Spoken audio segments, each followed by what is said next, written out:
the same thing I told you that I never would. I told you I'd change, even when we knew I never could. I know that I can't find nobody else as good as you. I need you to stay, need you to stay. Hey, life's not fair. I get drunk, I wake up, I'm wasted still. It feels like you can't feel the way I feel. I realize the time that I wasted here. I'll be fucked up if you can't be right here. Whoa, whoa. Oh, oh, oh, oh. I said whoa, whoa. I'll be fucked up if you can't be right here. I do the same thing I told you that I never would. I told you I'd change, even when we knew I never could. I know that I can't find nobody else as good as you. I need you to stay, need you to stay. When I'm away from you, I miss your touch. You're the reason I believe in love. It's been difficult for me to trust, and I'm afraid that I'ma fuck it up. Ain't no way that I would leave you stranded, 'cause you ain't never left me empty-handed. And you know that I can't live without you. So Jared, stay. Oh, oh, oh, oh, I said whoa, whoa. And I'll be fucked up if you can't be right here. That was a heck of an introduction, man. Yeah. Good stuff. Did you know it was for you? Low key, maybe. Low key, you had a hunch? You didn't think it was about a girl or something, did you? Oh, why would it be about that? This is my good friend Jared. You want to tell YouTube viewers how you and I met briefly? At an ice rink. That's the story. Yep, as simple as that. A meetup, it was my second week, I think, in St. Louis. And just over a year ago now, we met ice skating, just kind of in a weird way. We just literally got on the ice, started chatting, and the rest was history. It was, and now we both live in St. Louis, but Jared has received an opportunity, and unless I can talk you into it with more guitar music, I think you're pretty set on going to Yellowstone, right? Yeah, that was pretty convincing, but thank you. Yeah, I can't turn down Yellowstone. There's no really place on earth like it. I might have to visit you and play some guitar there. It sounded like a pretty interesting opportunity. Me and Jared have had several discussions over the last 3 or 4 months especially, where it'll be an hour, 2 hours long, and then we're like, we should have recorded that. That would have been a great YouTube video. And so we finally decided to get one in before he abandons me. I don't know, that's a pretty, I don't know if abandon's the right word, but no, totally feel that. Like, yeah, we've had so many awesome conversations, and yeah, now is the time, if not now, when? So here we are. Mm-hmm. Yep.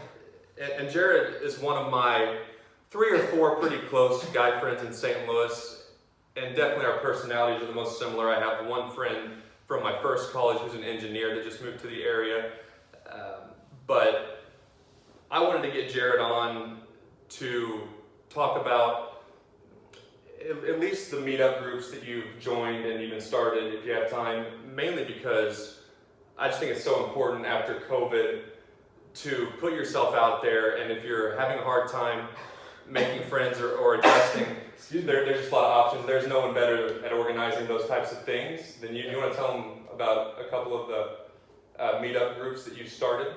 Absolutely. Yeah, so I mean, I'm a bit of a nomad. I've lived kind of all over the place. And honestly, coming to St. Louis was pretty unexpected and happened by chance. I moved here originally for a teaching job, and unfortunately we all know how our education climate is right now. So needless to say, I'm no longer doing that. But when I came to St. Louis, I didn't know a soul. Dayton was actually one of the first people I met, which was pretty cool. He set the tone for this place, but actually Dayton wasn't even living here full time when we first met. So it was a bit of a tease because I was like, oh, I made like a new friend. He's like, I actually live like 3 hours away. So I was like, man, so I'm gonna have to branch out even more. And so there is one group here so Dayton and I met through a group here. Actually, it's called Young Social Sober. Ironically though, it's not a recovery group. It is cool though, because it is a group that's geared toward events that aren't centered around drinking. Because I feel like a lot of what our generation's doing right now is getting together, getting drunk, and just whatever. So who would have thought that ice skating would be the alternative to form a genuine connection? But ended up being that way. But so I saw an opportunity here. There's a really strong, tight-knit young community, and my deepest passion is for the outdoors. Obviously, that's why I'm headed to Yellowstone to live out there for some time. But I've always envisioned having a group dedicated to hiking and exploring the outdoors, and not just a group where people get together, walk the trail, whatever. A group to really form a community, build relationships, make an impact. And so, you know what they say: everyone has ideas, but very few execute. And so I decided that it was an opportunity that I saw. Beyond the group that Dayton and I met in, we had a separate group chat, and how it all started was I just made a post when, I don't know how many of you are from the Midwest, but the winters here, they're pretty rough. So when the first sight of sunshine and warm weather happened, I believe it was last March or early April, I just put a post out and said, hey, I'm going to be doing some hiking, because for those who don't know, St. Louis actually is kind of a hidden hiking gem in the Midwest. There's a lot out here. So I was like, hey, I'm going to be exploring these trails and I'd love some company, so who's down? Thinking I'd get 4 or 5 people. I ended up getting like 40 people. Wow. In the first few hours. So there was a need, so I delivered. So we started a separate group, and it's actually just been run through WhatsApp, and it's called, plain and simple, STL Hikers, so St. Louis Hikers. And that's the one that you got me in, right? Yeah. I know you have multiple, so that's why I asked. Yeah, but that's the primary group, and that's the one that, we've grown to over 300 members now, and I'm still going to help manage from afar. But yeah, it just started with an idea, and it's formed friendships, relationships. I actually was told by a guy in the group today that him and his now fiance, they're engaged, and they met on a hike. In the group. Oh, really? So, in your group hike? Yeah. That's awesome. So that was just like, wow, and I'd also shared, I had actually just made a video myself, because I, earlier this week, just, kind of let everyone know of my future plans, and just all the responses I got, and the people just thanking me for starting the community and how connected they felt, and just the difference it made. It's so empowering, man. And who would have thought, just by asking some people to go hiking, and it's just something special. And it wasn't even I didn't even intend for it to happen, because they always say the best things happen by accident, and this is a true example of that. So yeah. And I want to pause. One, I didn't know that there was a couple that got married as a result, or got engaged as a result. I literally found that out last night. Yeah, I hadn't told you that. So for real, Dayton did not know that until just now. All right. Well, after this is over, I'm gonna have to go through that group and see if he's got any great single women for me. But I also want to call it, that's dedication right there, because if I got a chance to do something cool like go to Yellowstone or even train for chess full time, I would probably not do a lot of the YouTube stuff. I would go and move on to that. But that's pretty cool that you're going to still be involved in your meetup group. Is that? I mean, obviously there's the passion for it, but do you think that you want to stick with it because some of that will carry over to future projects you want to pursue? Full transparency, I think that's part of it. Obviously, I have a strong group of people that I feel connected with who share an interest, and my future projects are going to be centered around the outdoors. So I guess it's kind of a mutually beneficial relationship, because I have people that can help. They've inspired me so much, right? So I almost feel that they're a part of this journey. Honestly, running this group is what's led me to pursue this opportunity at Yellowstone. And without getting into too much detail, basically I'm going to be leading groups on hikes and facilitating community activities. So essentially doing what I've done for this group, but as my day job. So I want to stay connected because I think this is just the start, and there's going to be a lot of other cool opportunities and things down the pipeline. So I want them to be involved, but at the same time, I really think that group is my baby. I started it. I take a lot of pride in how much it's grown, and I think like this community, this city, will always hold a special place in my heart. And to be honest, sitting here right now, and this is my apartment where I've been living. Just thinking about that in a few weeks I won't be here anymore physically. But like I said, in my heart, in my soul, I'm still here. So I definitely feel the need to stay connected to these people, and just like all the kindness that they've shown me. A big part of the reason I started the group too was for me to find community. I came to St. Louis not knowing a single person, and so I felt like I found my people. And they took these people. Like, granted, I might have started the community, but they really embraced it and embraced me. Like, I'm just some dude off the street that was like, come hike with me. But like, everyone saw me as this like leader, this like patriarch of a group. So I think it's only fair that, I carry the torch. And even though I'm not going to be the one necessarily leading the hikes, I think just staying connected to the community, and obviously sending pictures and encouragement from where I am, it's the ultimate mission. So I'm hoping it still grows, and I want this community to thrive and exist, for the years to come. Okay. And then you moved back to St. Louis, right? I mean, you never know. You never say never, because this is like literally the last place on earth I thought I would be. But I couldn't be more grateful for the time I've spent here. So, talk a little bit about your college journey. Maybe a few examples that gave you that perspective to be so outgoing and encouraging. You started out at Oregon State. I did. Oh man, my college journey, that could be in a video itself. So full disclosure, YouTube doesn't limit me, so we can always do another one. I transferred colleges 4 or 5 times. I take pride in like living a very non-traditional path, lifestyle. I challenge the status quo, and it's a blessing and a curse for sure. But so I grew up on the East Coast, and essentially I wanted to explore something new. So I went out to Oregon State. My first major in college was athletic training, actually. I loved sports. I was a multi-sport athlete growing up, and then I got a job with the basketball team. Lacrosse? Yep, lacrosse, basketball. I played, it's younger kids, soccer and baseball. Okay. But like more, like lacrosse and soccer were my more serious sports. But I was on a competitive jump rope team for a little bit too. There's a competitive jump rope team? There is, yeah. You should have grown up in Baltimore. Is that where you grew up? Primarily in the Baltimore area. Okay. They're a great organization, and that opened me up to a whole other world of stuff.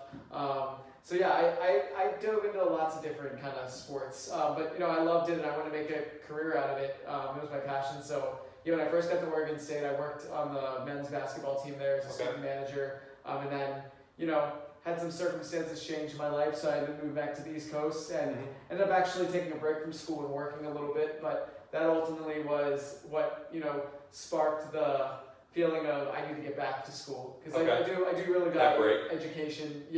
I wanted to do greater things and follow my dreams. So then I went to community college for a little bit to get back on my feet, and then transferred to a smaller private college in Maryland. Okay.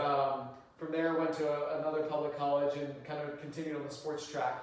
But ultimately, so I worked in like collegiate basketball at Division I, and that was kind of like my goal. But I found that after I really got into it, it made me. When you work in sports, the first thing I learned when I got to Tennessee, where I actually ended up finishing my degree in rec and sport management, is in the sports industry you work double the hours for half the money. And so the thing is, obviously I admire that, because I am not at all like a money-driven person. I'm a passion-driven person. So that's where, like, in that sense, it was a good industry for me. But I found that myself, at least in the types of roles that I was in, I was making sacrifices that just, they were hard. Working on holidays. I was having a full course load, doing all this unpaid work on weekends, late nights. And so, like, working in the sports industry really taught me how to grind. But I feel like I, was really seeking like something where I felt like I made more of a genuine impact on people. So from there, once I graduated, I went up to New Hampshire for this AmeriCorps program, and unfortunately I didn't see it through because it just was, again, could be a whole other video. With the intent of it being an impactful experience, but I was still impacted by the experience. I learned a lot about myself, and then shortly after that, that's how I ended up out west again. I moved out to Colorado, sight unseen. My brother and I, we loaded up my Subaru Forester and just drove 2,000 miles and figured it out. Then ended up in Idaho from there, and then, I mean, between there and now, there's still so much to tell. But as you can see, like I've tried a lot of things. I've tried a lot of things, and I live a life rich in experiences. So, you know, I don't have a lot of money, but I feel like in my, I'm 27 years old, I've done probably more things than some people do in their lifetime. And we're just getting started. Yeah. And the most recent job you had is a very good job. If I weren't doing YouTube, I would have been more than proud to have been making the money you were making with that job. So it's more that I think you're just getting a lot of experiences to know what you want to do, and then the money will come if you want it. Yeah, and I'm glad you said that, because that's the thing too. Like, you know, a lot of you might be thinking, okay, this guy's nuts. He's been college to college. They might watch me, so you're not nuts. But it is true that even with this lifestyle, you can find some stability. You know, I lived in St. Louis just over a year, and as Dayton alluded to, I was working for a later stage tech startup in a good company, comfortable job, and it was great. I really enjoyed it. I actually am just finishing up there in the next couple weeks, and yeah, so anything is possible no matter what your lifestyle is. You still have to, as long as you work hard, you make the right connections, and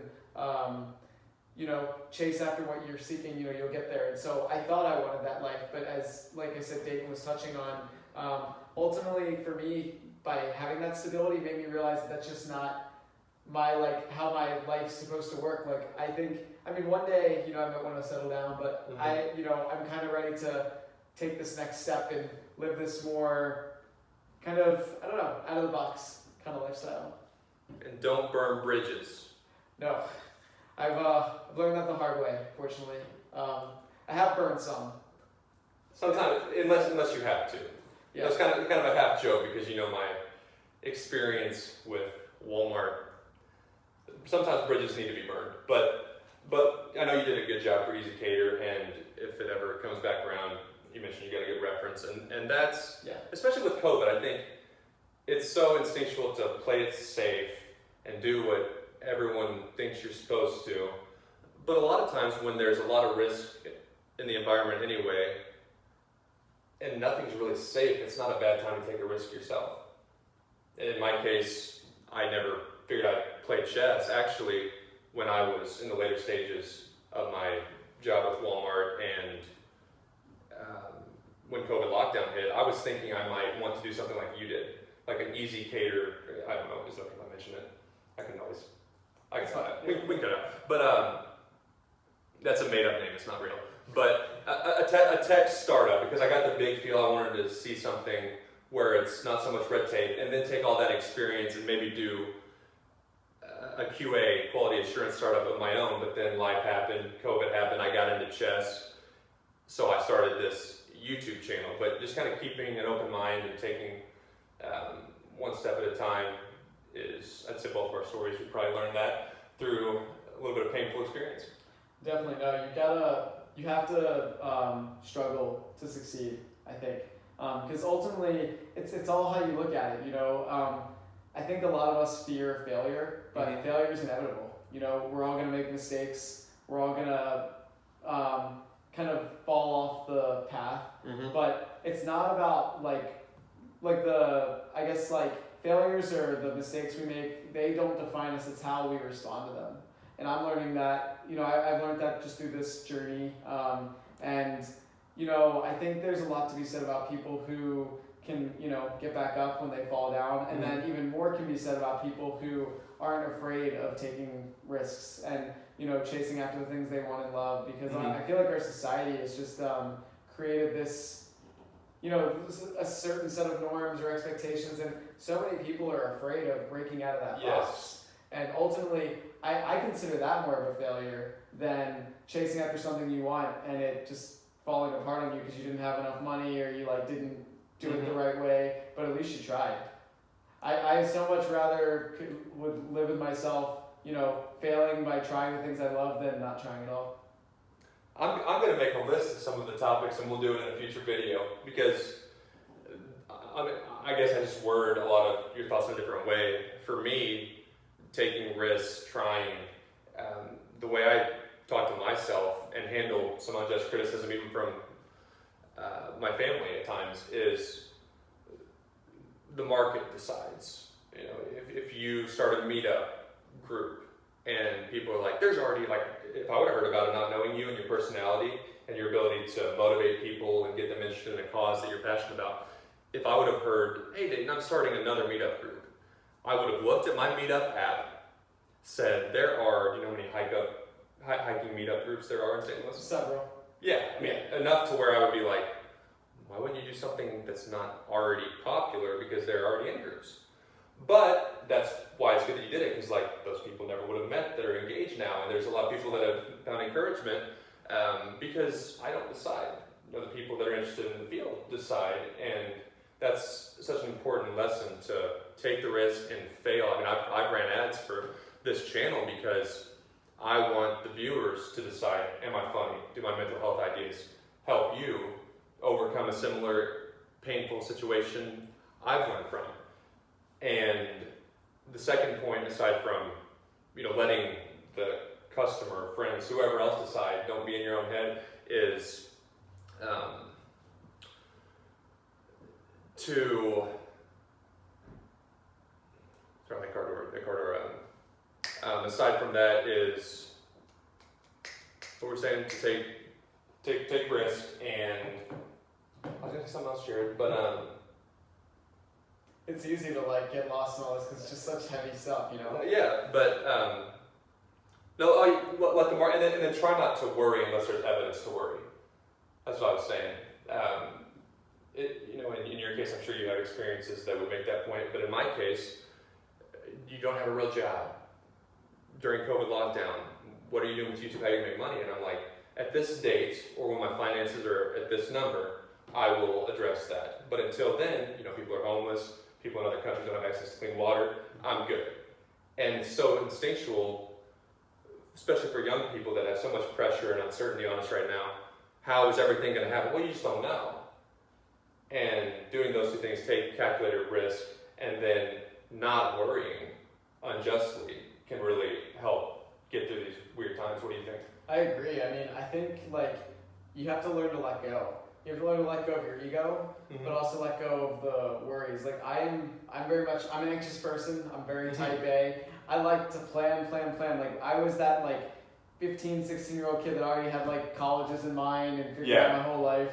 And just from my experiences, I mean, I've learned that the more I plan, the less it like, you know, it just doesn't go that way. And so I think we find comfort in having a plan and like following the safer option and having that stability.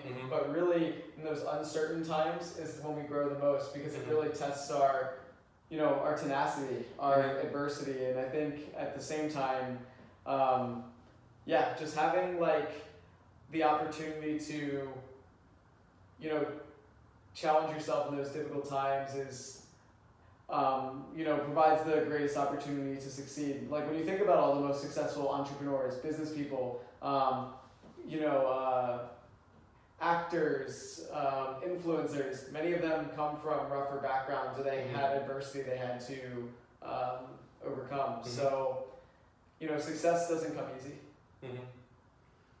My concern is society in America right now.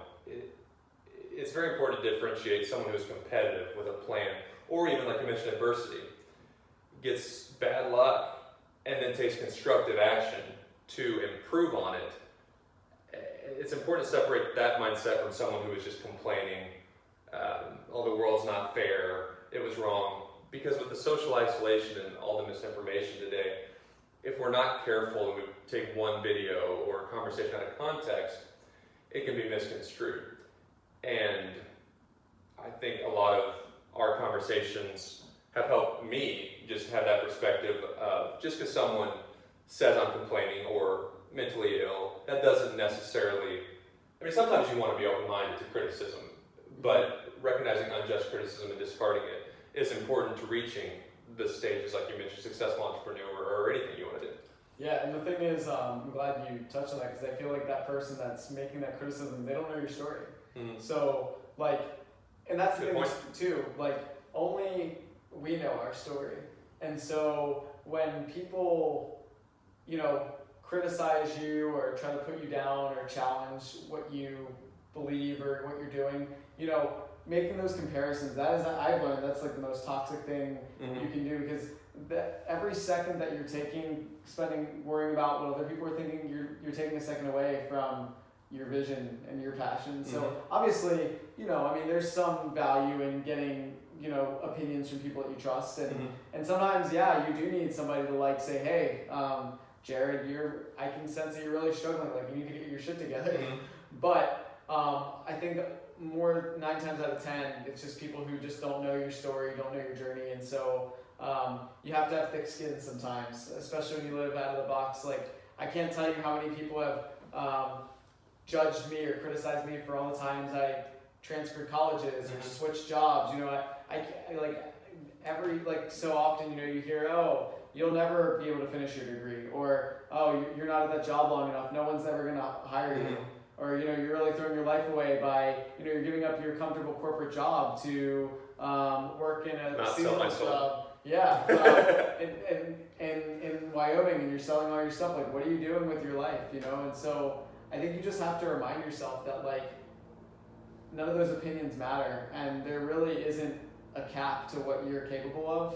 I feel like I've defied the odds so many times in my young life, and I'm ready to keep doing it. And obviously, again, like, you know, I hope I don't like shift from job to job every 6 months to a year or whatever.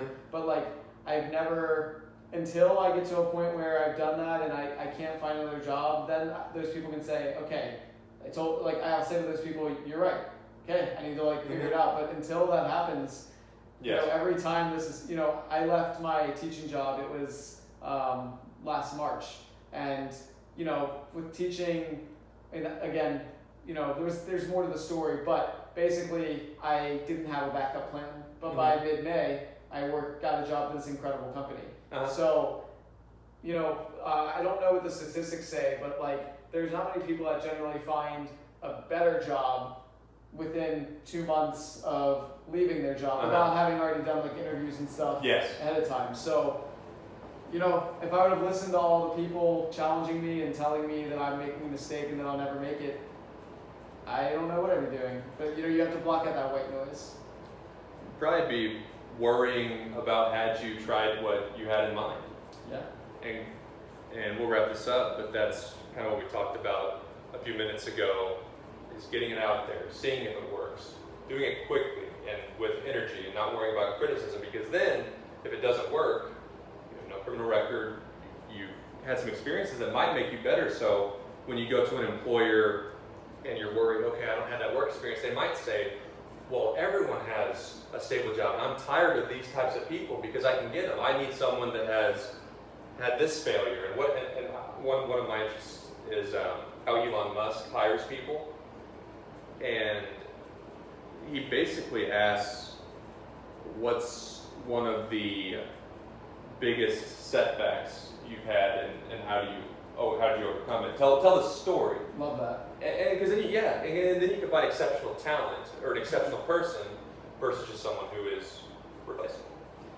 Yeah, and that's the unfortunate thing, and I'm sure we'll do another video on this at another time, but you know, and that's what I personally don't like about corporate culture, is that everything feels so general and standardized, and yeah, in a lot of cases you are replaceable. Yep. So that's why I did, you know, even though I'm now in a more corporate environment and transitioning out of that, the company I chose was, you know, being a later stage startup. I feel like we're looking for innovative thinkers and people that are a little outside the box, and I'm very transparent too. Like, that's the thing. Like, you might think, oh, if you have some red flags or things that might be viewed, you know, as controversial, you need to hide them. You need to throw it out there, because you need to take pride in your, you know, in your quirks, and like from a professional standpoint, especially, but even in a personal standpoint, like, You don't want to work for somebody who's going to judge you because of one decision you made, Mhm. or one post you made, or what your life path is. You want kind of what you're talking about with Elon Musk. You want somebody who embraces the type of people Mhm. who have had setbacks and have had to kind of go, down a different road. Mhm. So I don't know. I don't care what anybody thinks, but I'm going to keep living my life the way I live it. I hope it inspires others to do the same because we all only have one life. There you And it doesn't matter where you go, who you work for, who you're married to. You still have to always live with you, Mhm. yourself. That is, like we've said a couple times, a topic for a whole nother video, but we'll wrap this up. You can see why I opened with that song trying to convince Jared to stay, because he's unique, he's got great ideas, and a rare combination of experience, some technical training now, and then just interest in people to do some really awesome stuff, and I think you will. So I'm going to try one more song, and if I can't convince you, I will give up. I'll support you in your new quest, and I'll probably come visit you in a couple months, because I want to see Yellowstone, man. I've never been. Heck yeah, man. I'm going to be an area expert, so Yeah. you're the right guy. All right. Well, one more try. You like Mike Posner? You do. Do you? Yeah. Well, I bet you like this then. Let us run away, right? From these lies. You know this one? I feel like I'm right. All right, sing along if you do. Back to yesterday, say tonight. I feel the sun creeping up like tick-tock. Yeah, he knows it. I'm trying to keep you in my head, but if not, trying to keep you in my head, but if now there we go. You just keep running from tomorrow with our lips. We won't do that. He's got a girlfriend and she's a very nice girl. I don't want to make her jealous. Yeah, you got me begging, baby, please don't go. Go. There we go. If I wake up tomorrow, would you still be here? No, you're not gonna be here. I'll be here tomorrow. You'll be here tomorrow. Smart answer. I don't know if you feel the way I do. If you leave, I'm gonna find. I won't do that. That's creepy. Baby, please don't go. Jared, please don't go. Jared, please don't. Jared, please don't. Jared, please don't. Jared, please don't. Get the bridge here, and we'll wrap it up. Let's do it. I'll stay running from tomorrow. I stay running from tomorrow. I stay running from tomorrow. I stay running from tomorrow. No. From